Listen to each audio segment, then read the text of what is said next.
Hello friends, welcome in chemical दुनिया।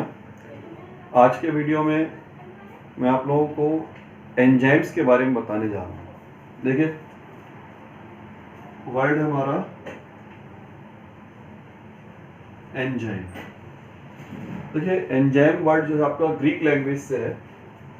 इसमें दो चीज़ें हैं, एक तो en and zymes. En Greek language से लिया हुआ वर्ड है, इसका मीनिंग होता है इन, और जाइमेज का मीनिंग होता है ईस्ट। यानी एंजाइम्स की जो डिस्कवरी हुई थी, सबसे पहले ईस्ट में से एंजाइम को डिस्कवर किया गया था और ईस्ट में से एंजाइम को निकाला गया था। इस वजह से इनको नाम एंजाइम दिया। देखिए, एंजाइम जो है ये प्रोटीन मॉलिक्यूल्स होते हैं। ज्यादातर केस में आपका एंजाइम मॉलिक्यूल प्रोटीन मॉलिक्यूल होता है। ग्लोब्यूलर प्रोटीन्स होते हैं। ग्लोब्यूलर प्रोटीन मतलब गोलाकार साइज में, स्फेरिकल शेप्ड प्रोटीन होते हैं। और ये जो है, इनका जो मॉलिक्यूलर मास होता है बहुत हाई होता है। नाइट्रोजनस कंपाउंड है। तीन प्रॉपर्टी बताई: globular protein, high molecular mass, और ये नाइट्रोजनस कंपाउंड। और जब पानी में इनको डिसॉल्व किया जाता है तो पानी में डिसॉल्व करने पर ये आपका एक कोलाइडल सॉल्यूशन प्रिपेयर करते हैं।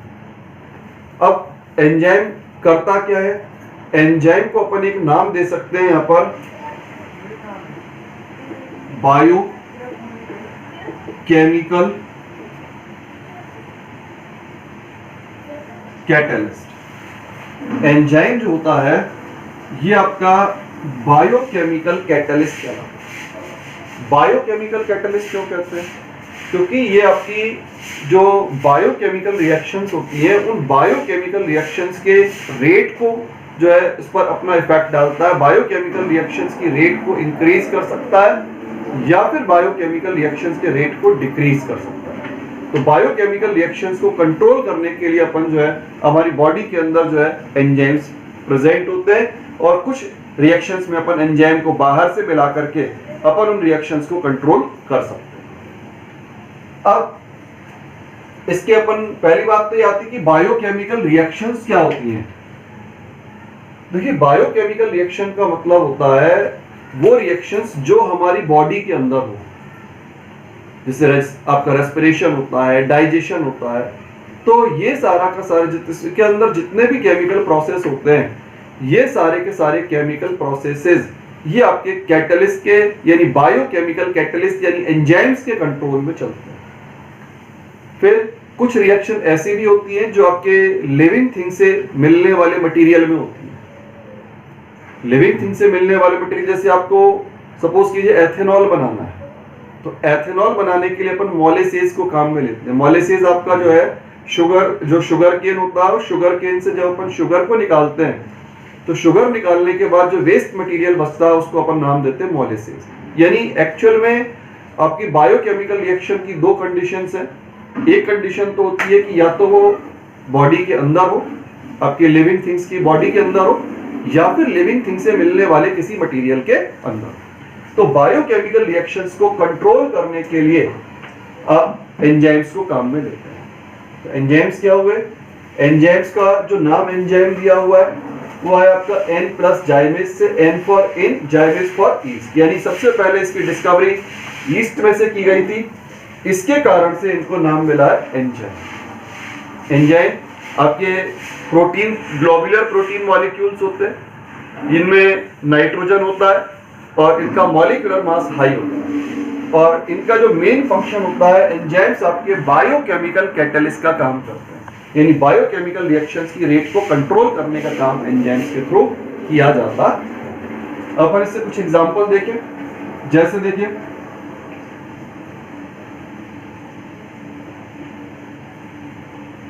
ये आपका ग्लूकोज,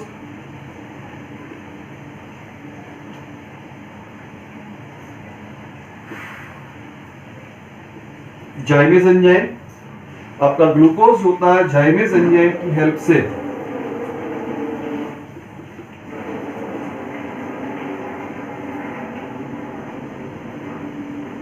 एथेनॉल में चेंज हो जाता है। फिर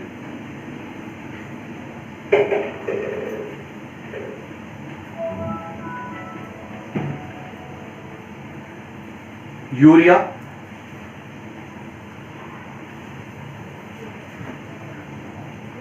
यूरिया को हाइड्रोलाइज किया जाता है,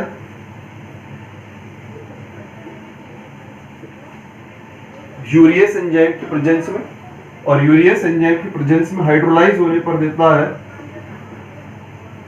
अमोनिया प्लस CO2।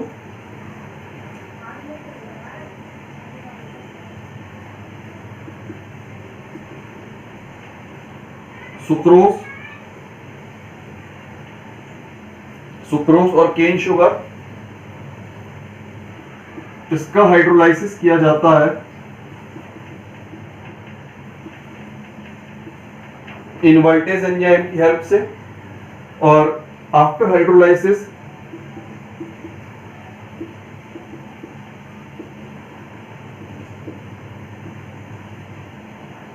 ग्लूकोज,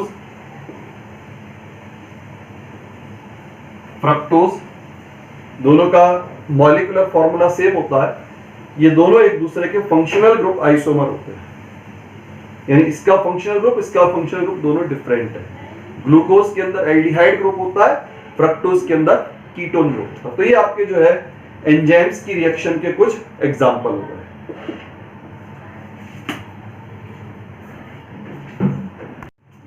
अब बेटा इसके बाद में अपन आगे देखते हैं यहां पर कैरेक्टरिस्टिक्स ऑफ एंजाइम्स।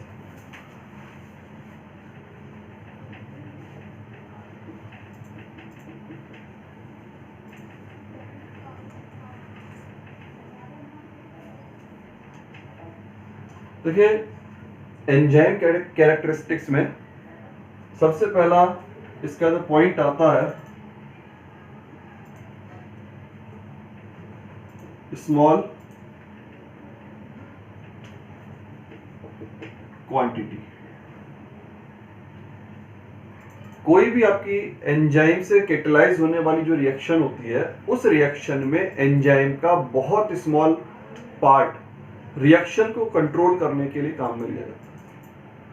यानी एंजाइम की बहुत स्मॉल अमाउंट की वजह से आपकी रिएक्शन जो है कंट्रोल की जा सकती है, यानी अपने को बहुत बड़े अमाउंट लेने की जरूरत नहीं होती। रिएक्टेंट के कंपैरिजन में जो एंजाइम होता है उसका बहुत स्मॉल अमाउंट होता है जो रिएक्शन को कंट्रोल कर सकता है, रिएक्शन के रेट को नॉर्मली इंक्रीज करने में उसको काम में लिया जाता है। फिर इसके बाद में इसका दूसरी प्रॉपर्टी आती है स्पेसिफिक नेचर। देखिए स्पेसिफिक नेचर का मतलब होता है आपका जो एंजाइम होता है, देखो कैटलिस्ट क्या होते हैं कि कैटलिस्ट में एक ही कैटलिस्ट अलग अलग तरह की केमिकल रिएक्शन में काम आता है।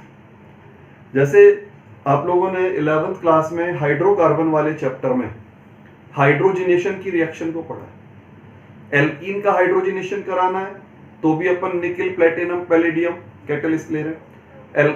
एल्काइन का हाइड्रोजिनेशन कराना है तब भी अपन निकिल प्लेटिनम पैलेडियम कैटलिस्ट को ले रहे हैं। या अपने को एल्डिहाइड का हाइड्रोजिनेशन कराना है, कीटोन का करवाना है, या आपका जो एसिटिक एसिड का करवाना है। कहने का मतलब है एक ही कैटलिस्ट बहुत सारी रिएक्शन में काम आ सकता है।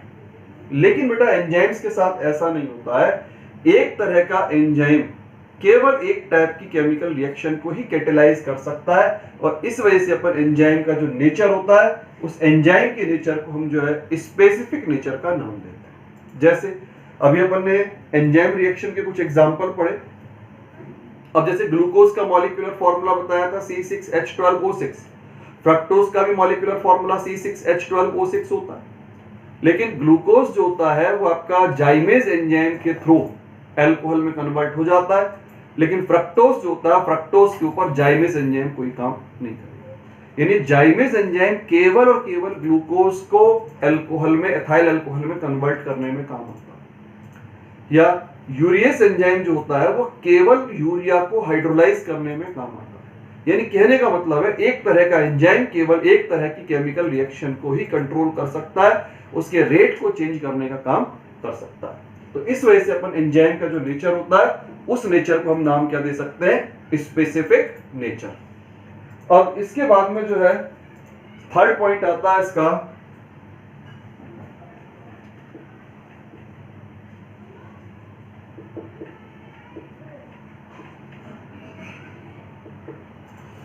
High efficiency. अब बेटा ये हाई एफिशिएंसी क्या है? देखिए एंजाइम की जो एफिशिएंसी होती है, एंजाइम की जो कैपेबिलिटी होती है, बहुत ज्यादा होती है। अभी अपन ने पढ़ा कि यहाँ पर इसका स्मॉल क्वांटिटी जो होती है सफिशिएंट होती है। एंजाइम की बहुत थोड़ी सी क्वांटिटी किसी बायोकेमिकल रिएक्शन की रेट को 10 से लेकर के 10⁻20 टाइम्स तक इंक्रीज करने में हेल्प करती है।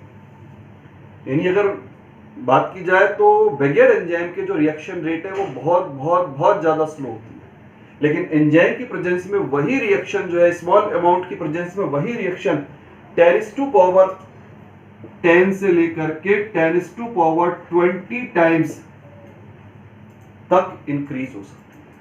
तो इसका मतलब एंजाइम की एफिशिएंसी बहुत ज्यादा होती है, क्वांटिटी थोड़ी चाहिए, स्पेसिफिक नेचर होता है, एफिशिएंसी बहुत ज्यादा होती है। इसके बाद में आता है फोर्थ पॉइंट, ऑप्टिमम टेम्परेचर। अब ये ऑप्टिमम टेम्परेचर क्या होता है? देखिए ऑप्टिमम टेम्परेचर से मतलब होता है एंजाइम की जो एक्टिवनेस होती है, ये एक्टिवनेस एक स्पेसिफिक टेम्परेचर पर मैक्सिमम होती है। फॉर एग्जांपल ह्यूमन बॉडी का जो टेम्परेचर होता है 98.6 डिग्री फ़ारेनहाइट या 37 डिग्री सेल्सियस होता है। तो अगर हमारी बॉडी का टेम्परेचर इसी रेंज में है, 98.6 डिग्री फ़ारेनहाइट या 37 डिग्री सेल्सियस है, तो हम जो है अपने आप को स्वस्थ फील करते हैं, हमारे को किसी तरह की कोई परेशानी नहीं होती। लेकिन सपोज कीजिए अपने को फीवर आ जाए, तो फीवर आने के साथ क्या होता है, टेम्परेचर बढ़ता है बॉडी का। बॉडी टेम्परेचर बढ़ने के साथ साथ एंजाइम एक्टिवनेस जो होती है कम होने लग जाती है। हमारी बॉडी को जितनी भी एनर्जी मिल रही है वो रेस्पिरेशन की प्रोसेस से मिलती है। रेस्पिरेशन में ग्लूकोज ऑक्सीडाइज होता है और ग्लूकोज के ऑक्सीडेशन के बाद जो है एनर्जी रिलीज होती है, जो बॉडी अपने काम में लेती है। अब टेम्परेचर बढ़ेगा, एंजाइम एक्टिवनेस कम होगी, तो एंजाइम एक्टिवनेस कम होने के साथ साथ बॉडी को मिलने वाले एनर्जी के अमाउंट में कमी आ जाती है और उसके कारण से अपनी बॉडी में थकान फील होने लग जाती है। अपन जो है एक्टिव नहीं रह पाते, टेम्परेचर बढ़ता जाता है और एक्टिवनेस उसी के साथ साथ जो है लगातार कम होती चली जाती है। तो आपके जो ज्यादातर एंजाइम्स होते हैं, उन एंजाइम्स के लिए ऑप्टिमम टेम्परेचर की जो वैल्यू होती है 25 to 37 डिग्री सेल्सियस वैल्यू होती है। 25 डिग्री सेल्सियस से 37 डिग्री सेल्सियस की रेंज जो है वो एंजाइम्स के लिए मानी जाती है। और अगर अपन बात करते हैं केवल ह्यूमन बॉडी की, तो ह्यूमन बॉडी के लिए रेंज होती है आपकी 37 डिग्री सेल्सियस और 98.6 डिग्री फ़ारेनहाइट। अब इसके बाद में फिफ्थ पॉइंट आता है इसका, ऑप्टिमम पीएच।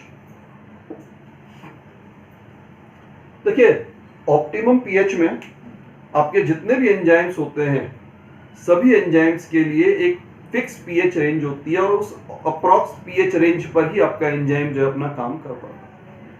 अपन इसको अपने एक एग्जांपल से समझ सकते हैं। हमारी बॉडी में जो डाइजेस्टिव सिस्टम है, डाइजेस्टिव सिस्टम में जो हमारा जो स्टमक होता है, स्टमक के अंदर का जो मीडियम होता है वो एसिडिक मीडियम होता है। डाइजेस्टिव सिस्टम के अंदर जो स्टमक है, स्टमक के अंदर जो है आपका एसिडिक मीडियम होता है। वो एसिडिक मीडियम स्टमक के वॉल्स में से निकलने वाले हाइड्रोक्लोरिक एसिड के कारण से होता है। अब स्टमक के अंदर आपका फैट होता है, प्रोटीन होता है, कार्बोहाइड्रेट, इन सब का डाइजेशन होता है। स्टमक के अंदर भी डाइजेशन होता है और स्मॉल इंटेस्टाइन के अंदर भी डाइजेशन होता है।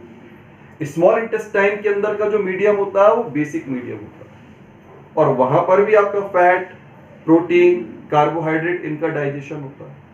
तो कहने का मतलब यह है कि अगर अपन इंटेस्टाइन के एंजाइम्स को निकाल करके स्टमक में डाल दें और स्टमक के एंजाइम्स को निकाल करके इंटेस्टाइन में डाल दें, तो दोनों ही जगह डाइजेशन जो है बंद हो जाएगा। क्यों बंद हो जाएगा? क्योंकि जो स्टमक वाले एंजाइम्स होते हैं वो केवल और केवल एसिडिक मीडियम में ही काम कर सकते हैं, जबकि स्मॉल इंटेस्टाइन के एंजाइम जो होते हैं वो केवल और केवल बेसिक मीडियम में काम कर सकते हैं। लेकिन अगर अपन जो है दोनों को अलग अलग कंडीशन में रख देते हैं, दोनों का मीडियम चेंज कर देते हैं, तो मीडियम चेंज करते ही दोनों की एक्टिवनेस खत्म हो जाएगी। ना तो आपका डाइजेशन स्टमक के अंदर होगा और ना ही डाइजेशन जो है वो आपका स्मॉल इंटेस्टाइन के अंदर होगा। ज्यादातर एंजाइम्स के लिए जो पीएच रेंज होती है 6 to 8, ये ऑप्टिमम पीएच होती है। कुछ एंजाइम आपके एसिडिक मीडियम में वर्क करते हैं, कुछ एंजाइम जो है बेसिक मीडियम में, लेकिन आपका स्लाइटली एसिडिक होगा और स्लाइटली बेसिक होगा, बहुत ज्यादा बेसिक नहीं, बहुत ज्यादा एसिडिक नहीं। तो जो रेंज होती है ऑप्टिमम रेंज मैक्सिमम एंजाइम्स के लिए वो 6 to 8 पीएच की रेंज होती है। इसके बाद में आता है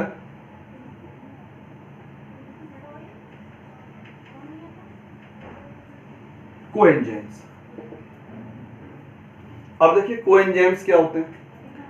जैसे आपका कैटलिस्ट के लिए प्रमोटर होता है, कैटलिस्ट में प्रमोटर होता है, प्रमोटर का मतलब बताया था जो कैटलिस्ट की कैटेलाइजिंग पावर को इंक्रीज करे। तो कैटलिस्ट की कैटेलाइजिंग पावर को इंक्रीज करने वाले जो है उनको प्रमोटर नाम देते हैं। तो ऐसी आपकी जो एंजाइम प्रमोटर्स होते हैं, यानी एंजाइम की कैटेलाइजिंग पावर को इंक्रीज करने वाले जो सब्सटेंस होते हैं उनको नाम दिया जाता है कोएंजाइम। कैटलिस्ट की कैटेलाइजिंग पावर बढ़ाने वाला वो होता है आपका प्रमोटर। तो उसी तरीके से अगर एंजाइम की कैटेलाइजिंग पावर को बढ़ाया जाए तो एंजाइम की कैटेलाइजिंग पावर को बढ़ाने वाले जो भी केमिकल सब्सटेंस होते हैं उन सब्सटेंसेस के लिए नाम दिया जाता है कोएंजाइम। और इसमें जो आपके जनरली काम आते हैं sodium ions, potassium ions, copper ions, zinc ions, cobalt ion, आपका फेरस आयन, इस तरह के बहुत सारे आयन जो होते हैं वो आपके एंजाइम की कैटेलाइजिंग पावर इंक्रीज करते हैं और ये आपके कोएंजाइम की तरह से वर्क करते हैं। बहुत से विटामिन होते हैं, विटामिन भी आपके कोएंजाइम की तरह वर्क करते हैं, जिसके आपके एंजाइम की कैटेलाइजिंग पावर को बढ़ाने में हेल्प करते हैं। फिर इसके बाद में आता है एंजाइम पॉइजन। पॉइजन क्या होता है? जैसे आपका कैटलिस्ट पॉइजन होता है। कैटलिस्ट पॉइजन का मतलब जो कैटलिस्ट की कैटेलाइजिंग पावर को डिक्रीज कर देता है। कैटलिस्ट की कैटेलाइजिंग पावर को डिक्रीज करने वाले को अपन बोलते हैं कैटेलाइटिक पॉइजन। वैसे ही आपके एंजाइम्स की जो कैटेलाइजिंग पावर होती है उसको डिक्रीज करने वाले जो होते हैं उनको अपन एंजाइम पॉइजन बोल सकते हैं। एक नाम और भी दिया जा सकता है इसको, इनहिबिटर्स।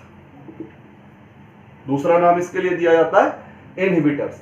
आपके जैसे मरकरी आयन है, आर्सेनिक आयन है, कैडमियम आयन है। ये मरकरी, आर्सेनिक, कैडमियम, ये सब जो होता है ये आपका एंजाइम की कैटेलाइजिंग पावर को डिक्रीज करने में काम आता है और एंजाइम की कैटेलाइजिंग पावर को डिक्रीज करने के कारण से हम इनको जो है एंजाइम पॉइजन या इनहिबिटर्स के नाम से जानते हैं। और इसके बाद में अपन इसी में ही एंजाइम एक्शन की मैकेनिज्म पढ़ते हैं। देखिए इसमें इसका हमारा टॉपिक है मैकेनिज्म ऑफ एंजाइम एक्शन। देखिए एंजाइम एक्शन की जो मैकेनिज्म है इसमें एक्चुअली क्या होता है कि जो हमारे एंजाइम मॉलिक्यूल्स होते हैं, एंजाइम मॉलिक्यूल्स की सरफेस पर कुछ कैविटीज होती हैं और एंजाइम मॉलिक्यूल की सरफेस पर जो कैविटीज होती है उन कैविटीज को अपन नाम देते हैं यहाँ पर एक्टिव सेंटर। और ये जो एक्टिव सेंटर होते हैं इसका कॉम्प्लीमेंट्री कॉपी जो है वो आपके सबस्ट्रेट मॉलिक्यूल्स होते हैं। अगर अपन इसको समझे सिंपल वे में बोला जाए तो एंजाइम की जो मैकेनिज्म होती है उसको अपन लॉक एंड की मैकेनिज्म से एक्सप्लेन कर सकते हैं। जैसे एक लॉक और उसके लिए एक स्पेसिफिक की और लॉक और की आपस में फिट हो जाते हैं, ठीक उसी तरीके से एंजाइम और सबस्ट्रेट मॉलिक्यूल, सबस्ट्रेट जो है अपन रिएक्टेंट मॉलिक्यूल को कहते हैं। तो जैसे ये हमारा एंजाइम मॉलिक्यूल है,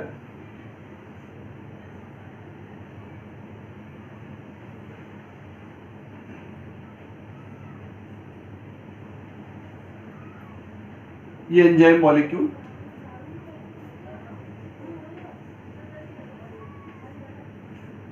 और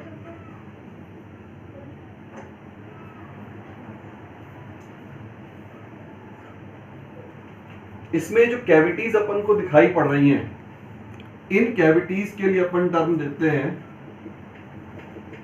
एक्टिव सेंटर। और इन एक्टिव सेंटर्स पर जो है कुछ स्पेशल टाइप के फंक्शनल ग्रुप होते हैं। अब इसकी जो है कॉम्प्लीमेंट्री कॉपी होती है हमारा रिएक्टेंट मॉलिक्यूल।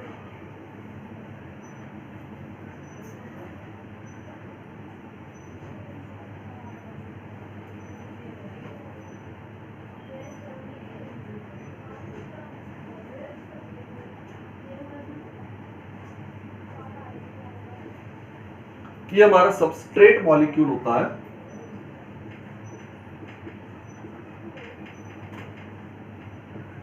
और इसी को अपन रिएक्टेंट बोलते हैं। अब आप देख रहे हैं दोनों का जो शेप है वो दोनों का शेप कैसा है, एक दूसरे का कॉम्प्लीमेंट्री। जैसे एक लॉक और की एक दूसरे के कॉम्प्लीमेंट्री शेप में होते हैं तभी वो एक दूसरे के साथ फिट हो पाते हैं। ठीक उसी तरीके से यहाँ पर एंजाइम और सबस्ट्रेट मॉलिक्यूल के शेप जो है वो भी एक दूसरे के कॉम्प्लीमेंट्री होते हैं।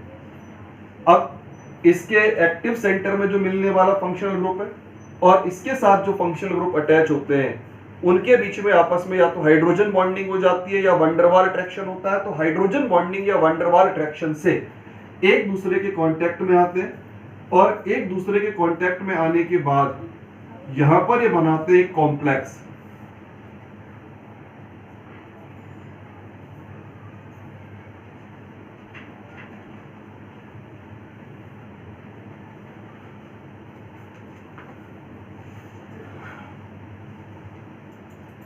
ये फिट हो गए और इनके फिट होने पर बनता है enzyme substrate complex.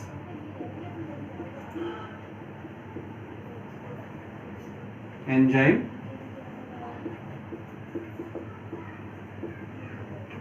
Substrate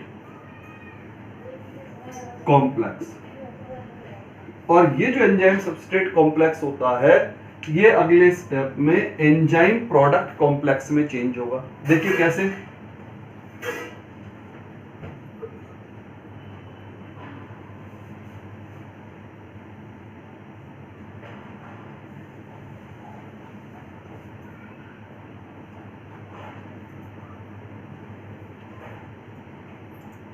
enzyme और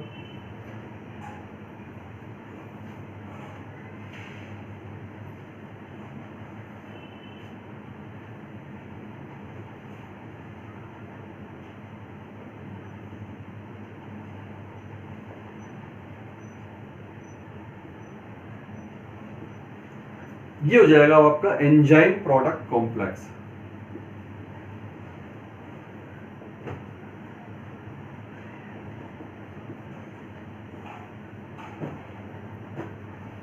और ये जो एंजाइम प्रोडक्ट कॉम्प्लेक्स होता है ये आपका अनस्टेबल नेचर का होता है और अनस्टेबल नेचर होने की वजह से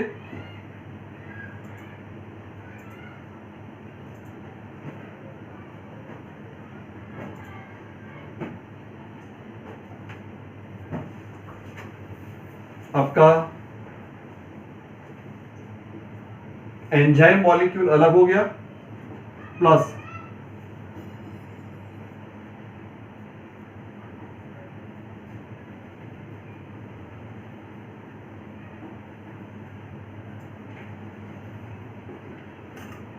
ये प्रोडक्ट मॉलिक्यूल आपका अलग। तो इस तरह से अपन यहां पर एंजाइम एक्शन को एक्सप्लेन करते हैं। दोबारा से एक बार देखें अपन।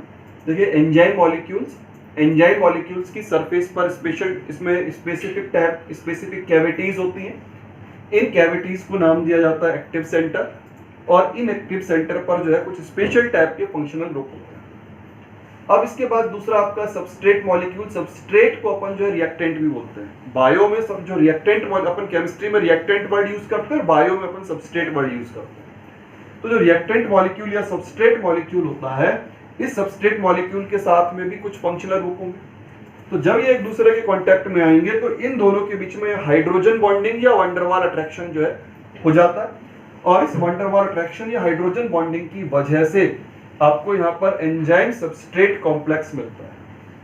अब ये एंजाइम सबस्ट्रेट कॉम्प्लेक्स जो होता है ये आपका एंजाइम प्रोडक्ट कॉम्प्लेक्स में कन्वर्ट होता है और एंजाइम प्रोडक्ट कॉम्प्लेक्स जो है ये अनस्टेबल होगा और अनस्टेबल होने की वजह से क्या होगा, टूटेगा और टूटने पर आपका एंजाइम मॉलिक्यूल अलग हो जाएगा और जो प्रोडक्ट मॉलिक्यूल्स होते हैं ये अलग हो जाते हैं। तो इस तरह से अपन यहाँ पर जो है एंजाइम एक्शन को एक्सप्लेन कर सकते हैं। इसको अपन अगर केवल इक्वेशंस की फॉर्म में देखें तो एंजाइम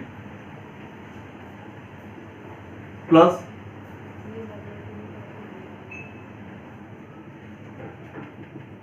सबस्ट्रेट, दोनों के बीच में केमिकल रिएक्शन, ये बना आपका एंजाइम सबस्ट्रेट कॉम्प्लेक्स।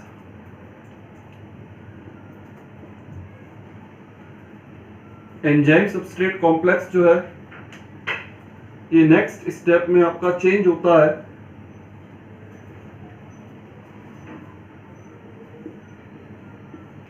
एंजाइम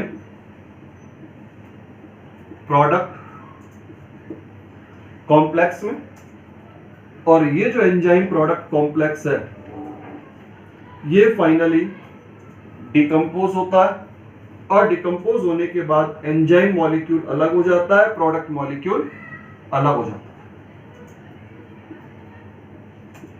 अच्छा, यहां पर भी उसी तरह से होता है कि प्रोडक्ट मॉलिक्यूल बन जाते हैं, तो प्रोडक्ट मॉलिक्यूल बनने के बाद ये आपके एंजाइम की सरफेस से दूर चले जाएंगे। कारण वही है यहाँ पर भी, अगर आपके एंजाइम के चारों तरफ प्रोडक्ट मॉलिक्यूल कलेक्ट हो गए तो फिर नया रिएक्टेंट मॉलिक्यूल या नया सबस्ट्रेट मॉलिक्यूल एंजाइम के कांटेक्ट में नहीं आएगा।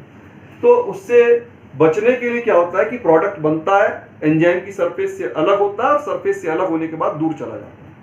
फायदा उससे ये होगा, नया रिएक्टेंट एंजाइम के कांटेक्ट में आ पाएगा, और वो नया रिएक्टेंट भी आपका आसानी से प्रोडक्ट में चेंज हो पाता है।